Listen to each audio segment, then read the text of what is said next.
बहुत समय पहले की बात है। एक राजा की कोई संतान नहीं थी। वह बूढ़ा हो गया था। तो इस बात की चिंता उसे होने लगी कि मेरे बाद इस राज्य को कौन संभालेगा। राजा ने अपने गुरु से इस समस्या का हल पूछा। गुरु ने कहा कि राजन, अपनी प्रजा में से किसी योग्य व्यक्ति को उत्तराधिकारी बना देना चाहिए। ये बात राजा को जची, समझ आई। उसने अपने मंत्री से कहा कि प्रजा के बीच यह घोषणा करवा दें कि कल जो भी व्यक्ति सूर्यास्त से पहले मुझसे मिलने राजमहल तक आ जाएगा, उसे इस राज्य का उत्तराधिकारी घोषित किया जाएगा। ये बात सुनकर मंत्री ने कहा कि महाराज, ये तो बहुत ही आसान है। पूरी प्रजा ही राजा बनने के लिए यहाँ पहुँच जाएगी। राजा ने कहा कि ऐसा नहीं होगा। मुझ तक सिर्फ योग्य व्यक्ति ही पहुँचेगा।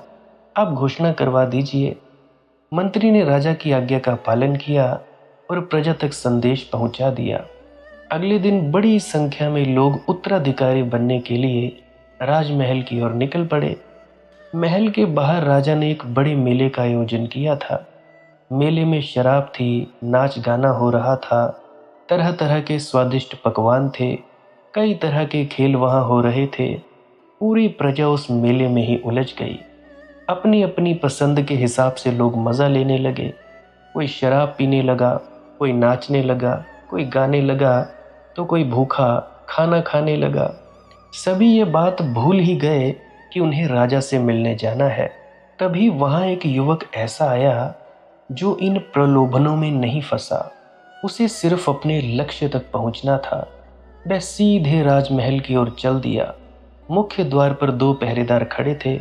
उन्होंने युवक को रोका, लेकिन वह किसी तरह उनसे बचकर राजमहल में प्रवेश कर गया। और जब वह अंदर पहुंचा तो क्या देखता है कि राजा और मंत्री उसके स्वागत के लिए सामने खड़े हैं। राजा ने उस युवक को राज्य का उत्तराधिकारी नियुक्त कर दिया। दोस्तों, हमें इस कहानी से यही सीख मिलती है कि हम अपने लक्ष्य तक पहुंचने के लिए रास्ते पर नहीं रुक सकते हैं। सफलता मिलने तक हमें आगे बढ़ते ही रहना चाहिए। तो मैं हूं आपका दोस्त Mandeep Roy, Emroy empire YouTube channel से। अंत तक देखने के लिए धन्यवाद।